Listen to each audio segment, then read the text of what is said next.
2000 metri quadrati, magazzini, sale operative, sala radio, stanze per riunioni, cucina, spogliatoi e deposito mezzi. Ecco la nuova sede della Protezione Civile della città di Padova, sorta dove un tempo c'erano i vecchi magazzini di stoccaggio della carne dell'ex macello del Foro Boario. Un quartier generale di tutto rispetto per contenere una tra le squadre più grandi di tutto il Veneto, ben 180 volontari.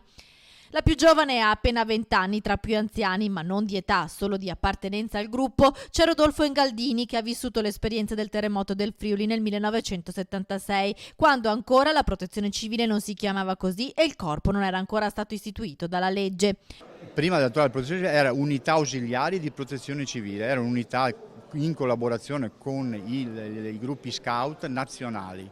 Lei da quanti anni è volontario? Ovviamente sono entrato, avevo 17 anni nel 1974. Oppure Massimo Maran che invece da Padova insieme ad altri volontari partì per andare ad aiutare le popolazioni terremotate dell'Irpinia nel 1980. Sono per l'esattezza 40 anni che sono tra i volontari di protezione civile e quindi sono entrato in questo primo gruppo qui a Padova nel 1978.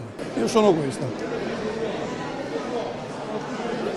E qui siamo nel comando provinciale dei Vigili del Fuoco di Padova perché all'epoca la protezione civile era presso il comando provinciale dei Vigili del Fuoco. La nuova sede della Protezione Civile era attesa da anni, l'opera è costata 1.300.000 euro. Qui c'è tutto l'occorrente per una protezione civile che possa operare al meglio. È una protezione civile che negli anni è anche cresciuta in numero, segno che i padovani hanno una percezione anche importante del lavoro che fanno. Tra i primi a varcare la soglia della nuova sede di via Tassinari, il sindaco Giordani che ha ringraziato i volontari che nel 2020 saranno anche i protagonisti di Padova, città capitale del volontariato. È una sede che meritano perché hanno fatto tantissime cose, tantissimi interventi, non solo a Padova, in tutta Italia. Sono 175 persone che rubano tempo alle affetti, alla famiglia, al lavoro, si hanno da fare sempre